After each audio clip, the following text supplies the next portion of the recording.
What is the terrifying secret of the Black Room?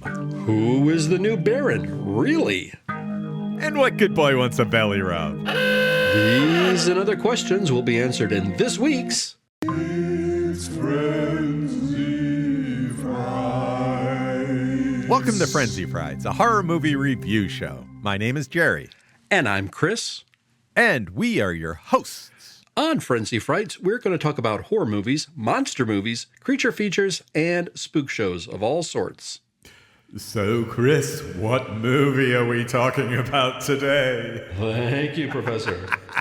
Today we're going to talk about The Black Room. This was directed by Roy William Neill, credited as R. William Neill. The screenplay was by Arthur Strawn and Henry Myers. The story was by Arthur Strawn. The cinematography was provided by Alan G. Siegler. The production company was Columbia Pictures. This was released on July 15th, 1935, and it has a running time of a mere 68 minutes. Nice. For our cast, we have Boris Karloff as Baron Gregor de Bergman, and in a dual role as Anton de Bergman. Marianne Marsh played Thea Hassel. Robert Allen played Lieutenant Albert Lucen. Thurston Hall played Colonel Paul Hassel. So, Prof, can you give us a brief synopsis of the movie, and then we'll follow up with our thoughts. You betcha. So I'm going to spoil the whole movie, so sit down and relax. It's the early 1800s in Europe-ish, probably France-ish, or maybe Germany-ish. Twins are born to the Baron de Bergman. Normally that's good, but in this case, it's bad. There's a family curse because the original members of the family were twins, and the younger brother killed the older one in the Black Room.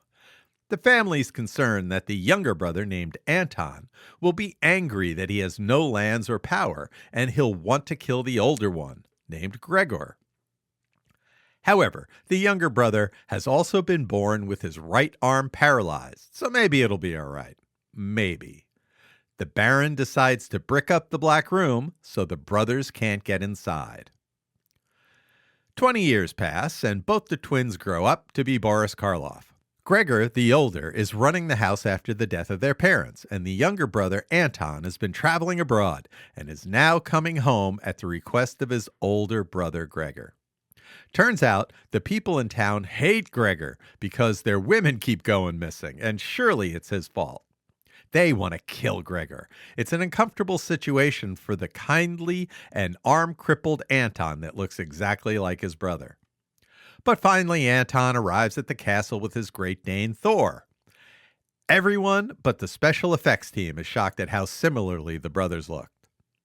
Anton had lived away from the house because Gregor was afraid the prophecy would come true, and Anton would kill him in the Black Room, as was foretold. But Gregor says he's over that now, and he wants his brother home. Sure he does. Gregor is a suspicious and angry man, while the younger Anton is super sweet. The townspeople break into the castle to kill Gregor, but Thor the dog saves him. There's a dinner party. We meet the rest of the cast. Colonel Hassel, his daughter Thea, and Arthur, a military guy who's interested in Thea. Gregor has a servant named Maska who loves him. But Gregor is hot for Thea, and she's jealous. Maska tells Gregor she knows another way into the Black Room, and Gregor kills her for it. He pulls a lever in the fireplace, and a secret door to the Black Room opens. Bye-bye, Maska. Over time, the townspeople realize Gregor has killed Maska, especially when the butler, Peter, shows them Maska's scarf he found. The mob goes to the castle to accuse Gregor. Suddenly, Gregor renounces his title as Baron in favor of his younger and much-liked brother Anton. Everyone thinks this is a great idea, as the crippled Anton is just beloved by everybody. Gregor says this is the reason he invited Anton home, to become the new Baron. They spare Gregor's life so he can leave town. But when they're alone, Gregor shows Anton the secret way into the Black Room. The walls are made of onyx. Gregor lifts a heavy floor stone that exposes a deep pit. There are bodies down in the pit, including Maska's. Anton realizes Gregor is a killer and pulls out his knife, but it's too late. Gregor throws him into the pit, impaling him, still holding his knife. Anton is dead, and Gregor tucks his right arm into Anton's paralyzed position, smiles with his eyes as best he can, and impersonates his younger, kinder brother. Everyone is fooled except Thor the dog. The Colonel is fooled so bad he gives Thea's hand in marriage to fake Anton. This upsets her paramour Arthur, but what can you do? The Colonel and fake Anton draw up the final papers, but in the mirror, the Colonel sees fake Anton use his right arm to sign them. He knows it's really Gregor. He confronts him, and Gregor kills him. There's a knock at the door. It's Arthur, Thea's love, and he comes into the study, but Gregor hides with the Colonel's body. Arthur sees the room empty and comes out and sees a maid and asks the maid, nobody's in there. And she says, the Baron must have gone to bed. The next day, the Colonel's body is found and Arthur is suspected because everyone knows he loves Thea, who's now betrothed to fake Anton. Also, the maid says she saw him leaving the Baron's room and he must have killed him there. Circumstantial evidence abounds. Thea's upset. The court finds Arthur guilty and will face the firing squad in a few days or something. Never comes up, but let's say.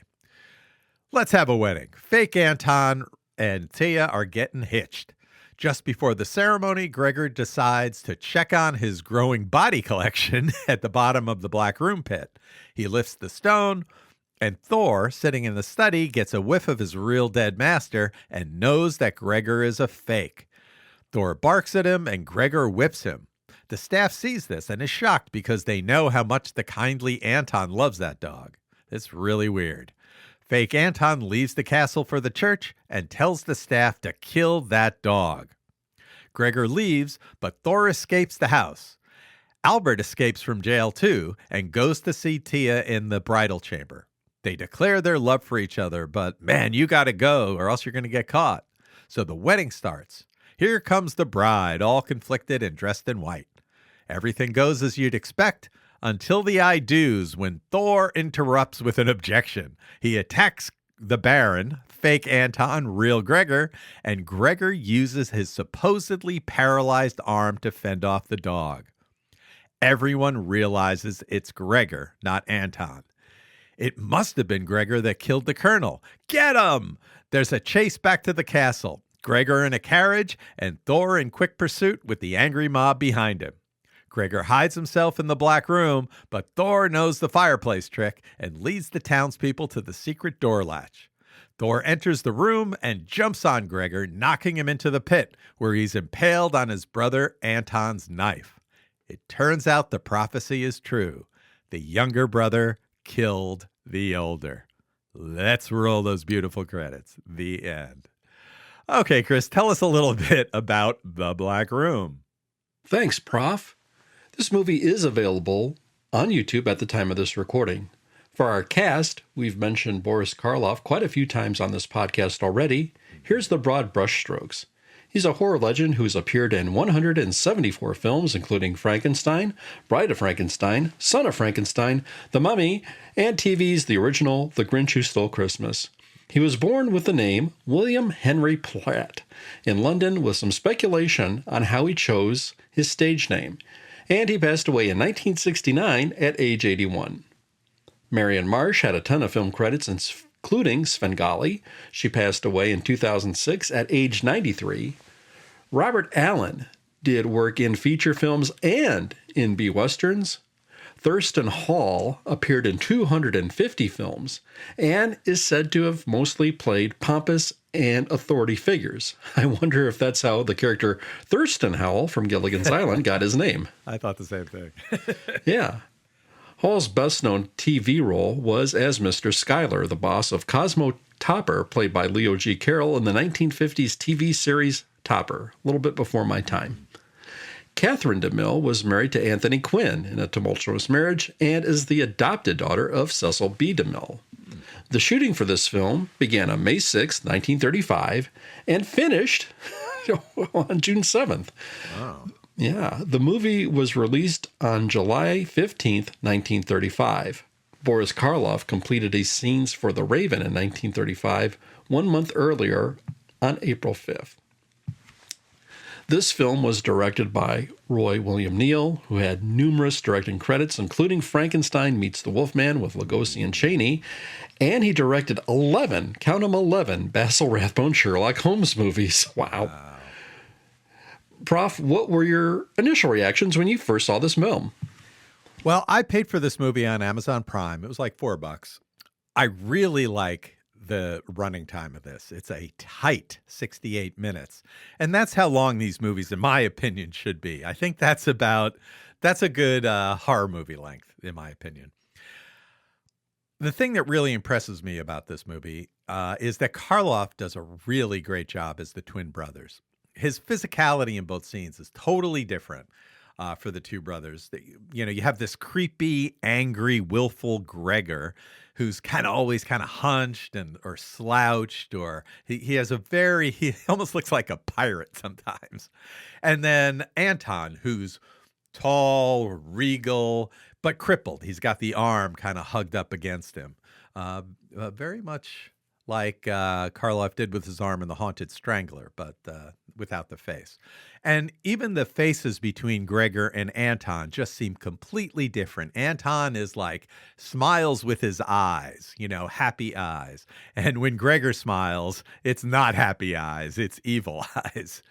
I really feel like this is a movie version of an EC Comics story, like a Tales from the Crypt story. It's short, it's sweet. There's definitely some plot holes, but it just blows past them and just keeps the story going. There's no BS in this. It's just a good evil romp. And one thing that occurred to me that we didn't really see until the end, there's a window in the Black Room. So you think for most of this that it's this hidden away secret room that, there's no access to and you can't see. But if there was a window, couldn't you just go in through the window? I mean, it's a narrow window. It's one of those that, medieval looking windows. It's pretty narrow, but a kid or somebody skinny could get through there. Or you could just look in and see what's in there. It seems to me that having a window in your secret room isn't the greatest idea, but there you go. All right, Chris, what do you think? What's your initial impressions on The Black Room? Thanks, Prof. Well, we got to see Boris Karloff here with not too much facial makeup, and he's doing this period piece, and he's got a dual role. And I thought, how cool is this? I was immediately immersed in the setting, time frame, and just how the story evolved. Not too much, not too heavy-handed. I didn't get lost when I was initially immersed in this, and I thought that was really, really cool. I think we had some of the duality. Prof, you touched upon some of the things I'm going to want to talk about later, but I don't want to necessarily cheat on your paper, so I'm going to keep it in check for now. One of the things that was a head-scratcher for me was all of these missing women in this peasant village. And let me see if I get this straight. You have all of these women that go missing, and I think the count is something up to 20 to 30 at some point. I could be mistaken. And there's only one chief suspect, but there's nothing by way of any sort of investigation, inquest, or law enforcement, a writ to try to search his castle. Okay, got it. One thing, too, I was struck with was a lot of religious imagery and symbols in this film. We see a lot of crucifixes in this. We see one in the courtroom, and we see a lot of depictions of Jesus on the cross. And I thought that was telling for its time period. And I was thought this was unusual in a way, because I don't know if I noticed it before in some particular films, but we do see that this is God-fearing folk in this location from where we are in Europe. Prof, here's the part of the podcast where we're going to talk about our favorite movie moments, and I know we're probably going to share and echo a lot of sentiments, because one of the things you're going to touch upon is one of the things I'm going to touch upon, but I'll let you take the floor first. So one of the moments that really makes this movie for me, I think it's fantastic, is when fake Anton is talking to the colonel who says he knows he's Gregor. And we see the change in Karloff's face and physicality as he goes from faking playing Anton to relaxing into the role of Gregor. And this little scene, it's just a moment, but it is so good.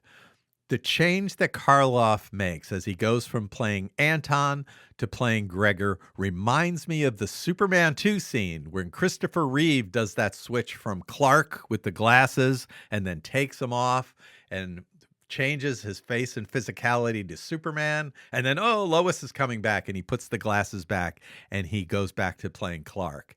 Amazing. It's one thing, though, for an actor to play two different characters. But here, Karloff plays one character pretending to be the other and does so. In my mind, for me, it's completely believable. As Gregor is pretending to be Anton, there's a weird mix of the two characters that he's playing, and it's subtle and amazing. And it just kind of goes to show that Karloff was truly a master craftsman of an actor. Fantastic couple of moments in this movie. And the other part I love is Thor. I think we're going to talk about the good boy Thor. I love the whole bit at the end when Thor is trying to chase down Gregor, and I just think for 1935 movie, that was super exciting for me. I love that. How about you, Chris? What are some of your favorite movie moments?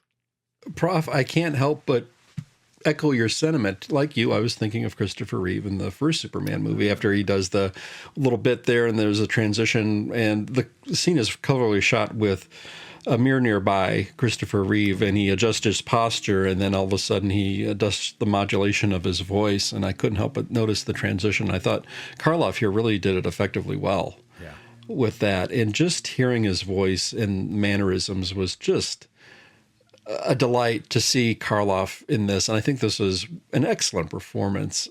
Now, to be fair, there was some little bit of physical differences with respect to one's character.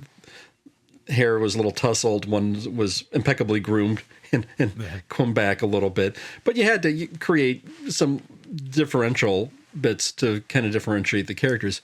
But I closed my eyes and just hearing Karloff's voice and just the inflection and mood and how it was so silky smooth in one sense and then a little more sinister in another. And it was really, really good.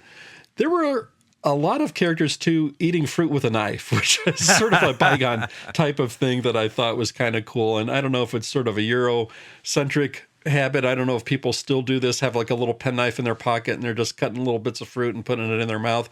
But it was more than one person did this throughout the movie, and I thought that was kind of an effective touch. And it made me go back to a little bit of a bygone era because I can't remember the last time I've seen somebody do that actually in person. It's probably Cutting been up a few pear, decades. right? Yeah, he had a pear, and I wasn't sure if it was an apple, and I think a couple of guys in the tavern were doing that as well. Wow. So it was kind of cool. One little bit of authenticity I liked in this one was that we actually had not a fake raven, but there was a live raven in the cemetery.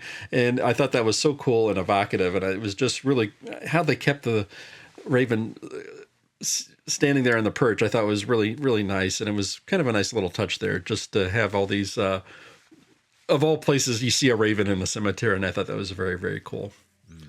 There is a bit in this film towards the end where the character Lucan is framed for murder. And they go to some sort of tribunal or council, and they're going to get to the bottom of his murder. Now, this is our first scene of actually some sort of medieval law, if you will, in this movie. And just the prosecuting counsel in the scenes were just so bullet point and rapid. And he was calling witness after witness after witness on the stand. And he would just ask them one sentence or one question, next. And then we get to the next one, smash cut to the next person, and an incriminating statement, next, an incriminating statement, next one. And it was just like, wow, this, was the prosecuting counsel against Lucan that good? Or did his defense counsel suck? I just don't know. But I thought it was a really, really clever scene that lasted maybe about 20 seconds. And it just sort of stuck with me for some reason. There's a scene, too. Lucan is framed, and then he goes to jail the day of the wedding. And how did he get a buddy just to visit him? like that and just go in the cell. But how did Lusant get out of this prison? I have no idea. It was like was a door kind of not secured or anything, or just Someone was too busy cutting up a pear. Yeah, exactly. Thank you. Prof, you alluded to it before. Yeah, one of the things that I enjoyed towards the end of this movie was the loyalty of Thor. And it was just so cool to see this. I was really, really enjoying it as a dog lover myself, that you could fool other people with the disguise, but you cannot fool the dog. And I really, really like that. Going back to a couple of other things, I like that there was a moment where we were at the wedding and Karloff's character is making a conscious effort. Okay, now my brother couldn't use his one arm, so I'm going to have to make a note of that. And he makes a note of it, but he's betrayed in the wedding scene. And there's a moment where, the jig is up. I know the whole crowd's turning on him, and he dashes out a side door. And I thought, I love that little jig is up moment. And I thought that was really, really good. It was just really classic how everybody picked up on it, caught him, and then the chase was on.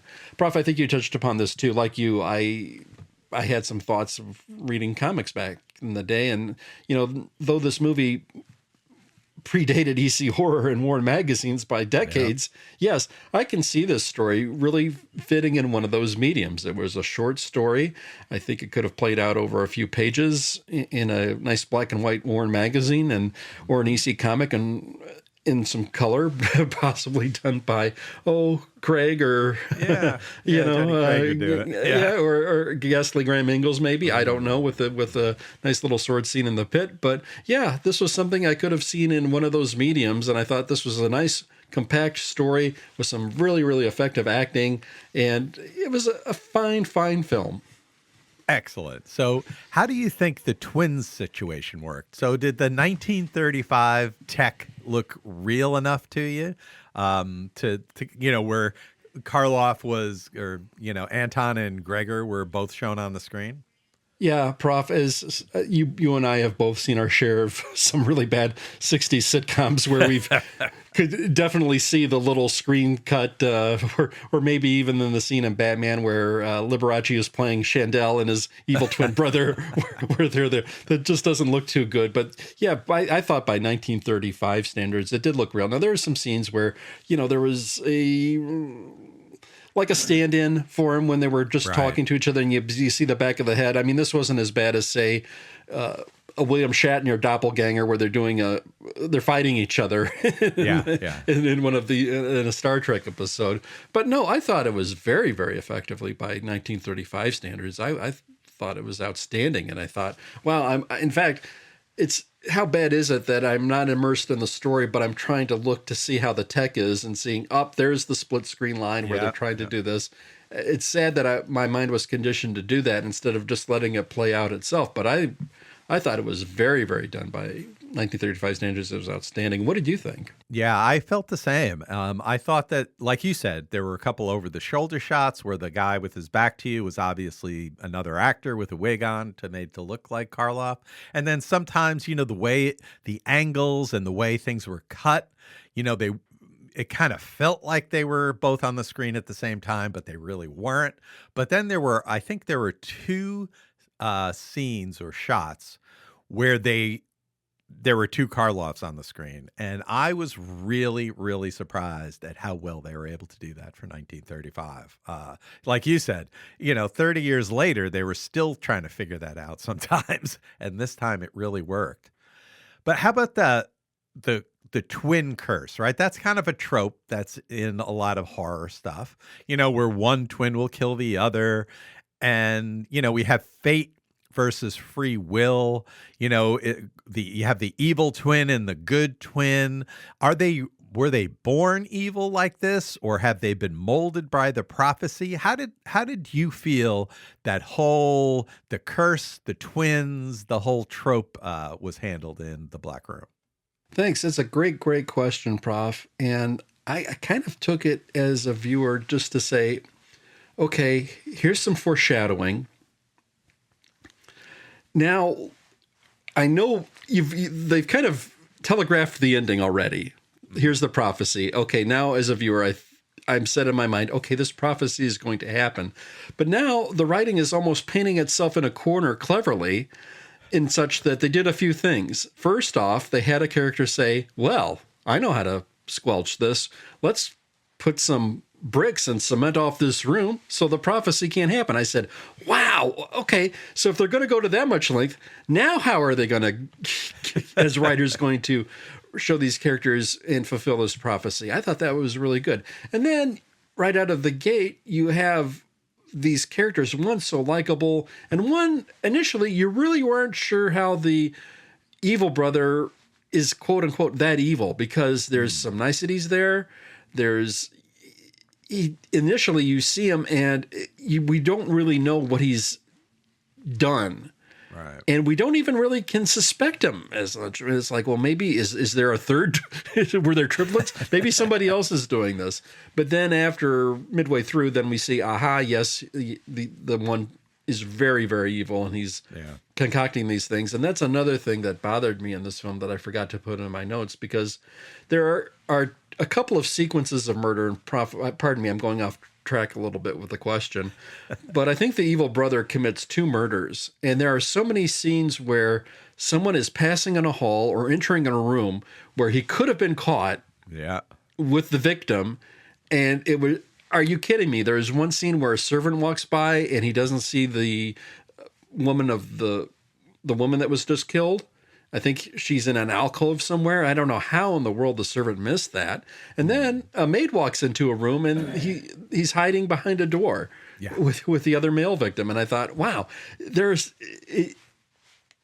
are moments in this film where you have to obviously suspend your disbelief, and those were a couple of them.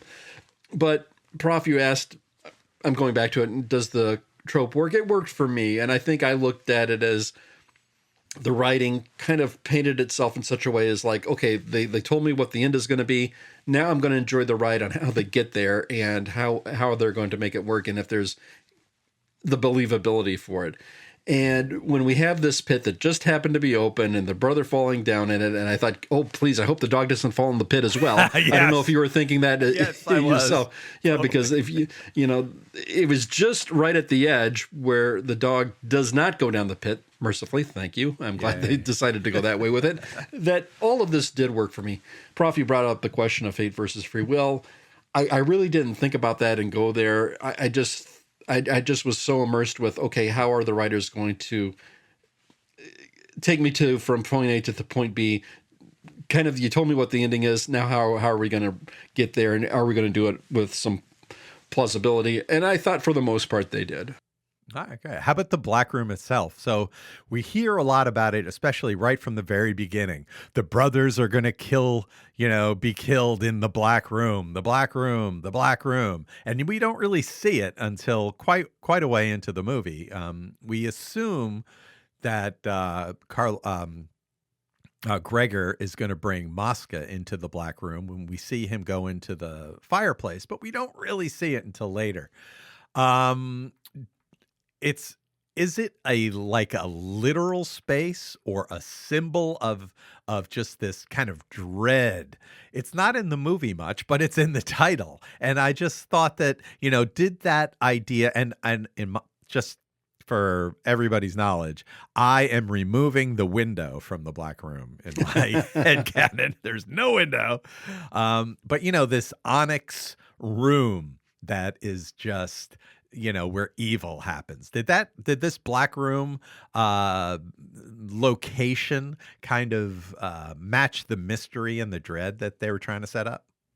Prof, I think it did only in the opening, because we saw a cast of characters gathered here after the announcement of the 2 twin boys being born.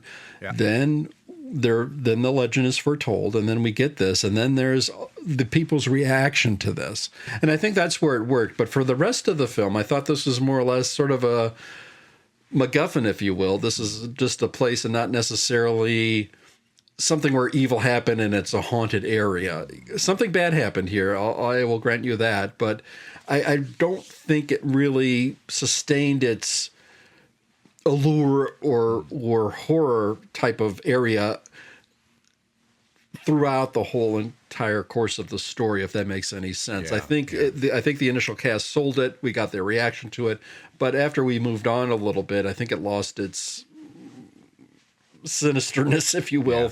Yeah. I'm inventing words here, but yeah, I take it you're echoing my thoughts as well. Yeah, it's like showing the shark, right? You know, you can talk about the shark's coming, it's a bad shark, but when the robot shark kind of comes out of the water, you're like, oh well, all right. It's more of a mystery, than the actual location, I think. I think you're right. I think when you see the room itself, you don't get that feeling of when you're in the room, like, in Dracula, when they're in the basement looking for Lugosi's coffin. You feel like, oh my God, they're in a tough spot. They're in a dangerous place. And I never really felt that about the Black Room itself. However, even though that maybe that set isn't, terrifying or anything, this movie, for me, does have a kind of old world gothic atmosphere with the town set, particularly the graveyard. I thought that graveyard was really cool, how they moved the camera and you had the different levels of the backgrounds and the items in the foreground. And when they moved the cameras, things kind of moved a little. I thought it was really cool. And also all the class distinctions where everybody hates Gregor, but he's the Baron, so you're kind of limited as to what you can do against him. Did it give you the feel of kind of a 1930s old world Gothic movie? Absolutely, Prof. I thought they did an outstanding job with it. If there was any time where I was and not immersed with it, I'll get to that in a second. There were a couple of things that did take me out, but I'll get there in a moment. But the establishing shots with the castle, where we had two servants who actually are sort of like manning the gate of the castle too, trying to keep people out. And they did too. They sure opened them fast in the beginning, but boy, they couldn't keep people out. And I don't know how hard they tried in the back, but I liked the peasants. I liked their dialogue. I liked the costuming. And Prof, you did really bring up a good point with the class system. There was a guy's jacket, a couple of people's jackets here, or vests or upper garments, with all of these buttons. I mean, boy, did it have to take a lot of time to get this thing on. And these buttons looked like they were almost like giant pearls almost. These were huge rhinestones of some sort. And wow, a great job with that and taking me into this world and the whole social cluster what they had here. And I thought it was fantastic. Yeah. Good stuff there. The wedding, boy, did you have a lot of extras. You had people throwing rosebuds and flowers and things in the air. I thought that was fantastic. I really enjoyed that. They spared no expense cramming the streets, making this seem like this was a joyous event with all the revelry and every person coming from miles around to see this. This was a huge event, and I really enjoyed it. Some of the things, though, that took me out of it was like, you had the great special effect was showing us two Karloffs in the one scene, but then you have Karloff driving the stage carriage at the end, trying to escape to his home, and you get this bad rear projection of him going there. And I thought, oh no, this looks all of a sudden I'm in a B Western here, and that took me out a little bit there. And the poor dog running around, and then they sort of cranked up the speed when the carriage was rounding a turn that seemed like it was going comically a little too fast than it should.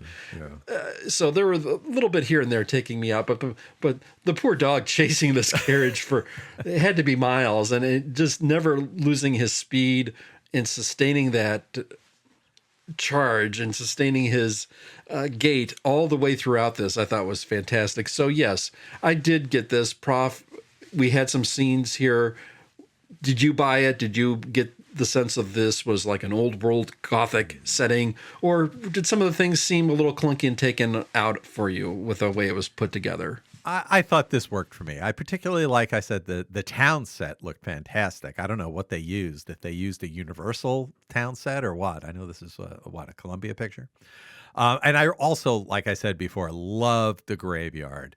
And I just felt, yeah, this totally worked for me in terms of a creepy old gothic movie. But the question and I ask this periodically, is it a horror movie? There's no supernatural anything. There are other elements. But before I get into what I think, what do you think about it? Is this a horror movie? Prof, I was bracing for this question, so I kind of gave time to mentally prepare and give this answer. I think it is horror in the broadest sense. We've got deceit, deception, and treachery. We've got good twin, evil twin. So I think we've got an element of that which kind of leans into horror. And we've got obviously the actor who's going to be on the Mount Rushmore of horror films with Karloff here. So I think all of these elements sort of in the broadest sense, yes, I would say this is a horror movie with its setting, locale, deceit, deception, treachery, murders. Yes, it does work for a horror film. For me, I have to put it to you. I think I know what your answer is, but would you classify this as a horror film? Absolutely. And I always ask this question in borderline cases so I can kind of say why I think it is a horror movie. And you're absolutely right. In the broadest sense, this is a horror movie. It's got murder, so there's real people being killed. There's prophecy, so that's kind of a supernaturally kind of element. There are secret rooms where their murders are taken place, and you have Boris Karloff. I mean, I think Boris Karloff could be in Sense and Sensibility, and it would be a horror movie. So I think it's close enough to horror for me. And it just leads me to the question. I realize this is an old 1935, kind of a clunky movie sometimes, but I think there's so much good in it, and I wonder why this isn't a more famous movie in the horror pantheon. Do you have any thoughts about that? Prof, I think because of the horror platforms that we have today, where we've got Svengoolie or anything else like this sadly is only a 67-minute movie. It would have to be padded by a lot of filler and long commercials to maybe make it like a 90-minute segment of that, or one of those, Saturday afternoon movies you would see on a UHF channel from back in the day. Let's put it that way. And it's a tough putt to make this. Now, I've seen films in the past where, let's say a Saturday afternoon in a local town would show maybe a Sherlock Holmes movie, but you find out that there's 15 minutes left to kill, and we don't have these ads.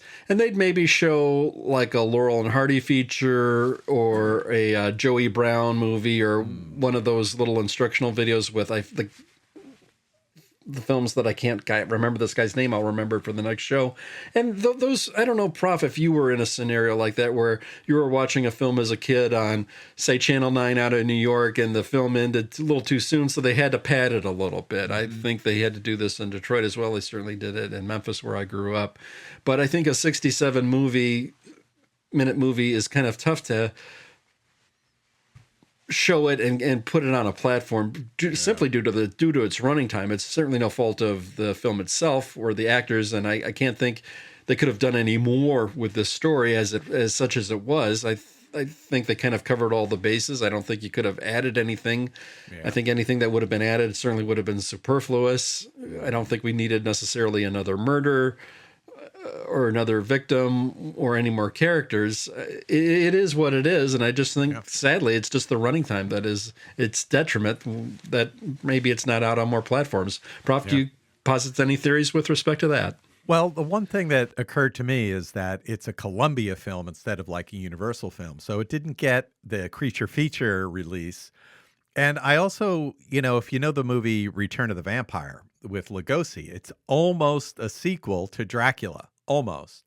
Lugosi plays a character very close to Dracula, but it didn't. That one is hard to watch, and I didn't really see that on a repeatable basis until I was, much older, till I was an adult. Back in the day, they didn't show Return of the Vampire very often. It's a fantastic movie, and It's a Columbia movie, and I think this is a Columbia movie too. And I think that the Columbia horror films, as good as they are, they're really, really good. It's in many cases as good as the Universal ones, but just we didn't see them that much. They didn't get sold to packages, that the creature feature package that traveled the country in the 50s and 60s, and didn't get sold to television as often. So I think that this is just a distribution problem as opposed to a quality problem.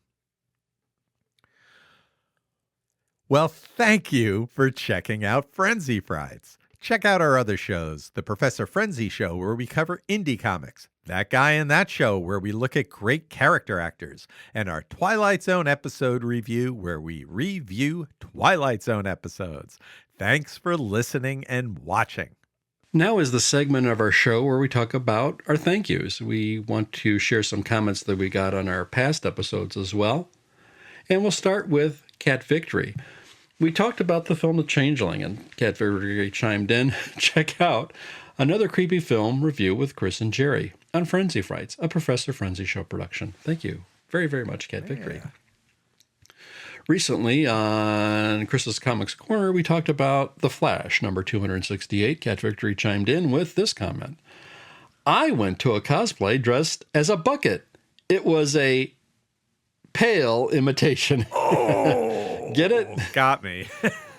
Learn more about cosplay The Flash and a very special comic book with Chris and Gerry on this episode of Chris's Comics Corner. Thank you. That's great. That video did really well. A lot of people loved that. I am totally surprised, and I'm very humbled by that. It was awesome. Yep. We talked about the Twilight Zone episode, The After Hours, with Anne Francis. Cat Victory chimed in. Why did the store manager set up the mannequins to look backwards? Because he wanted to turn a few heads. Nicely done. The Professor Frenzy Show is always turning heads with Frenzy Faves, where myself and Gerry discuss a favorite Twilight Zone episode. Thank you so much, Cat Victory. We heard from our friend listener Emeritus Macrox 1956 when we talked about this particular episode, chimed in with this. This episode gave me nightmares as a kid. I distinctly remember being small with my mother, toting me along to go shopping in a department store in the Newark, New Jersey area. Needless to say, every time I saw a mannequin, I started getting the creeps thinking about that episode. Yep. I love the twist at the end that she herself is a mannequin. Yeah. I don't want to seem like a dummy telling you this, if it would pardon the pun. But I would get used to the broken down format you guys are doing. I'm still getting used to it. Not that it's broken, but it's a piecemeal thing. So I got used to hearing your hour or more broadcast every Wednesday morning. Then, of course, you're entirely entitled to presenting information any way you desire. And I fully support you on that. It just seems I can't get my head wrapped around it yet. I'll interject. Sometimes I can get my head around it, but it is, for now, I'm trying. Yeah. Macrox continues, I know I have been kind of missing in action with commenting, but that doesn't mean I still support and love you guys. Until next time. Thank you, Macrox, awesome. very, very much. You know, it's Back at you. Macrox, yeah, back at you. And you thought of this episode. Prof, remember the Kolchak episode with the witches? Oh, yeah. And remember when those mannequins came to life? I think that kind of creeped me out a little briefly as a kid, as well as my sister. That was my mother's favorite episode of Kolchak. Yeah. Really? And Laura Parker's eyes in that movie are crazy when she she goes into witch mode. She goes off the hook. Yeah. Yeah. And she loves particularly the scene where Carl's on the street and accusing her and doing all the things of witchcraft. And it just the way McGavin plays that out is really, really spectacular. It was a fantastic episode. Yeah, good stuff there. Yeah. Very good stuff. Thank you, Macrox. You made me think, and you brought back a memory from my recesses of the mind, so I cannot thank you enough. Macrox always has a fantastic comment, though. It's very intelligent, always makes me think, and it circles back to something in my own mind, so I cannot thank him enough for that. Totally.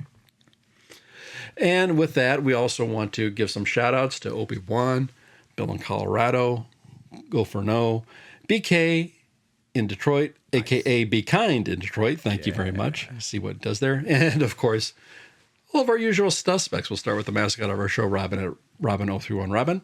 Robin, thank you so much. I love you. Two Sleeps at Two Sleeps Music. Two Sleeps puts on a concert twice a week. Yes, twice a week. That is a lot of concerts. Now, you can find these online. What you do is Take a search engine, and on Sunday afternoons, 3:30 Eastern, 2:30 Central, type in Two Sleeps Music Twitch TV. Click on the link. Once you're there, you'll get involved in a concert. Now, you'll also click a link to the chat. Inside the chat is going to be a link to a song list. You're going to have to sign in, but once you're there, you're going to get access to a bunch of songs that you, the listener, can request. There's over 200 songs that you can listen to. What might be on there? Well, you might hear some Foo Fighters, some Commander Cody is always a show favorite. How about some Tom Petty, CCR, fantastic renditions of CCR, and I'm thinking I might request some CCR at the time of this recording. That might be on the list there. Some Beatles. There's a whole plethora of songs from oldies to more contemporary stuff as well. Blue Oyster Cult, Foo Fighters. Oh gosh, the list goes on and on and on and on. Some Eagles. It's a whole gamut. It's a whole gamut of stuff there. So maybe even some James Taylor, if you're in the mood for that. How about that? How about some Monkees? Yeah, the more my brain goes, the more I'm thinking of all the songs that Two Sleeps does. He's a talented musician. Music really boosts my mood, so it'll boost your mood as well, I think. So catch it on Sundays, 3:30 Eastern, 2:30 Central, and it's also going to be Tuesdays at 9 p.m. Eastern, 8 p.m. Central. Before I forget, I want to give a shout out to his partner, Kara, aka Karasaurus Rex, who does a lot of things going on behind the scenes. And I also want to mention that he has a very inexpensive Patreon. For $1 mere, you can get some original content each and every month. It's our buddy Randy at Randall Elders One. Randy, I've been making a conscious effort to stay on top of the robotic sketches you release on the socials. Now, you can be found on Twitter at Randall Andrews 1 and over on Blue Sky at Frumpy Sketch Artist. Randy puts robotic sketches out each and every day. Please check it out. He's collected them in 3 massive volumes that are available on Amazon as coloring books. Please check it out. And before I forget, Randy also does a podcast called Soundtrack Alley, where Randy examines how music enhances a film along with the film's history. It's a well-produced show, and it's from our friend Randy. Clinton, our friend, does a podcast called Coffee and Comics. That's his name on the socials as well, so you can find him there. In the podcast Coffee and Comics, Clinton will examine a comic book in about the time it takes to drink a cup of coffee. Occasionally, Clinton will have on a guest and ask some very fascinating and probing questions. Clinton also does Fan Film Fridays. That's over the Longbox Crusade feed, but no fret. Once you're there, you're going to be exposed to a whole treasure trove of some outstanding podcasts from the gang at the Longbox Crusade feed. It's really, really good stuff. Some nostalgia, some great camaraderie amongst the gang at the Longbox Crusade. As time permits, Clinton will also do the Days of High Adventure podcast, which looks at sword and sorcery comics, and the Teenage Mutant Ninja Turtles Power Hour with John and Lane. Thank you so much, Clinton. It's our friend Billy D. Now, Billy D does a lot of podcasts, and it's over at the Magazines and Monsters feed. Most recently, Billy D and Ed concluded a look at the 70s title, The Black Panther. This was a title that I could periodically get as my little budget allowed from back in the day. But how cool was this? I never would have imagined anybody doing a deep dive for that particular series. And I have to commend Billy D and Ed for doing a fantastic job with that title. It was great. This was done by some Jack Kirby, so you had some really, really interesting Kirby-esque features as he left his indelible fingerprint on this series. It was really, really good stuff there.